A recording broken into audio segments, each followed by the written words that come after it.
Hey guys, what's good? It's Frey, and today we're talking about Mario Sonic at the Olympic Game. I did film a first impression video on this game, but my mic wasn't working properly, so the audio quality of the video was really bad. So I decided not to upload it. But that doesn't matter because now 48 hours after I have the game on my hand, I've already finished it. So without further ado, let's get started. Mario Sonic at the Olympic Games started way back on the Wii in 2007 for the Beijing Olympics. Funny enough, out of all the video game series I love, this is one of the few series where I've played every single installment of the game. Which is, first, not to say I love the series, and second, allows me to put the conclusion out there. This game is pretty bad. I remember when Beijing Olympic came out, I was in around 4th grade and there was around a whole semester where all we did at lunchtime was play Mario Sonic Olympic on our DS. This became Winter Olympics game in the next year for a bit, and that was the most fun I've had with the series. London Olympic was roughly the same game as Beijing Olympic, though ported to the 3DS, well, developed on the 3DS, and the Rio Olympic, which is the 2016 version of the game, is also 90% the same.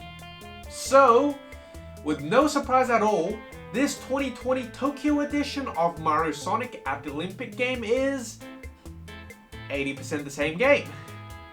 This is something I really don't understand, because unlike something like 2K or FIFA that needs to be updated every year even just for the sake of roster update, this game has a natural renewal span of 4 years.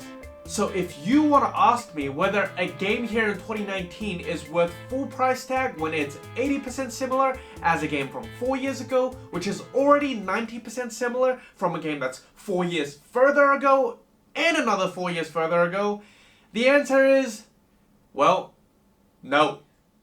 Okay, let's talk about the story mode of this game real quick, because in a nutshell, I hate it. This is honestly amazing considering I never even expected anything good from the story.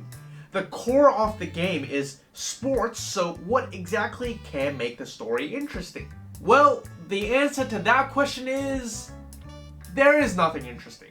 So at the very start of the game, Mario, Sonic, Bowser, and Mr. Eggman were sucked into a gaming console which brought them back to the 1964 Tokyo Olympics.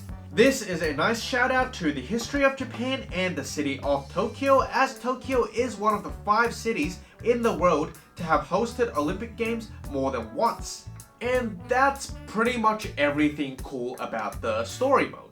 So the story progresses through the parallel lines of Mario and Sonic trying to earn gold medals in the 1964 2D games, and Luigi trying to save Mario and Sonic from the console. In short, the story is essentially just you running around, talking to a bunch of irrelevant people, doing all the sports the game has to offer, and play a few minigames. Which, while admittedly some of the minigames are pretty fun, and there are sports activities where when you beat it, you unlock exclusive characters which you can then use in free play, that is very much covered up in the tedious and lengthiness of this game and the story mode, because it is just so irrelevant and just so tedious. I quickly zoned out when playing the story mode, and 1 hour into the game I started playing while watching anime and only focusing on the game when I really have to, which is like 10% of the time. To give you guys a perspective, I was half-assed playing this game for at least 4 out of the 5 hours I spent with it. I was watching anime, I was not paying any attention to the game most of the time, and I still finished it in 5 hours. I spent an extra hour playing multiplayer with one of my friends, and that was all I did with the game, and I can pretty fairly and confidently say that I've experienced everything this game has to offer. The sports themselves can get interesting, though most of them are not. Most sports are generally very easy to pull off in the button mode, and I wouldn't recommend using motion control because from personal experience, it's really not something you should use. It's a little like the handheld mode in Mario Tennis Aces, where it doesn't really do what you want it to do. So my personal opinion, just stay away from it and stick to button mode if you ever decide to pick this up. However, though, speaking of the easy gaming mechanisms, this is actually one section of the game I don't actually blame them, because this game is tailored towards party gamers and non-gamers, so that it's very easy and they can just grab a Joy-Con and jump in at any time. But then for me as a proper gamer, or shall I say from a proper gamer's perspective, these games are just too easy up to a point that it's really boring. Like, for example, if I'm playing Smash with my friends, because they are generally better than me, I'm trying to beat them. I'm focused. I'm like, okay, I need to do this, I need to do that, and if I beat them, I feel a sense of achievement. When we're playing Super Mario Party, what we generally do is we laugh at each other, we gang up, and we see someone who doesn't even know what's happening kick our ass just because he or she got really lucky and has like 9 stars at the end of this game that's like supposedly everyone's supposed to get 2 stars. But in this game, it's kind of just like, oh, okay, we're done. Alright, next sport. And we were initially planning on playing it for a lot longer, but literally an hour afterwards, when we played like 14 or 15 sports, we're like, yeah, no, we're done. That's that. So now, is this game worth it? If you ask me, the answer is very, very definitively, absolutely no. And that's not from a proper game's perspective. That's saying no even if you're considering just picking this game up as a family game or a party game. No, it is not worth it. If you treat this as a single player game for 80 Australian or 60 US dollars, all you are getting is 5 hours of story mode that's essentially just free play anyways. And if you treat this as a family or a party game, I just don't see how this game can keep anyone excited or interested for more than an hour. I mean, I don't normally like bagging over video games because they take multiple years to develop, and I'm sure the developers tried their best or at least put their effort into it, but I just can't help myself with this one. It's just so overall bad that's kind of the comment I have to give it. I mean, when I was doing research, I realized that, yes, 2 years ago, they didn't even come up with the Pyeongchang Olympic for the Winter Olympic Series games, which they initially had, and that was already a huge red flag on the series, because if the series made money and it was received well, there's no way they wouldn't make that game because it is so easy to make, as it would be 90% similar to the previous Winter Olympic game. But they didn't make it. So that was some immediate red flags, and as I kind of expected, this game is very, very disappointing. Overall, this game received a 69 on Metacritic, which is actually 4 points higher than its predecessor, the Rio Olympic in 2016, with a 65.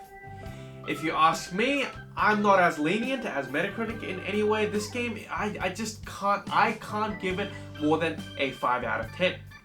If you go from a gamer's perspective and treat this as a single player game, it is at max a 2 out of 10. If you treat this as a family game or a party game, which is exactly what it was developed for, I'd say it's probably a 5 out of 10. So for me, this game overall is like a 3.5 to 4 out of 10. I just can't convince myself to give it anything above that. If you play with proper gamers or party with actual gamers who normally play video games, then games like Smash, Overcooked, or something like LEGO Marvel Superhero will do you a lot more fun. If you play with non-gamers, games like Monopoly, Super Mario Party, Super Bomberman would also be very much more interesting than this game. Like hell, if I think about it, I think I would actually put 1-2 Switch over this game. And that should say something about this game. It really should. So, yeah, that's kind of all my thoughts on this game. As I said, it's pretty disappointing, and this should probably be the last game I review in the upcoming weeks, because Pokemon Sword and Shield's coming out, and I plan on doing the whole gameplay walkthrough of this game on my channel. So I've actually added in my discussion a voting on how frequently should I upload my Pokemon Sword and Shield walkthroughs and how long should each video be. So if you are planning on coming along on this journey in the world of Pokemon Sword and Shield, please go to the discussion section and vote there, because that will be really appreciated. Other than that, let's talk about this game. Let's talk about Mario Sonic Olympic Games and whether you liked it or not. Did you buy it? If so, Firstly, bad choice. Secondly, did you like it? I do apologize if I did bag on a game you really love, but hey, I have to give my honest opinion on the game instead of sugarcoating it. Have you played any of the past installments? And did you like those? Let's talk in the comment section down below, and I'll see you guys in the next one. Bye!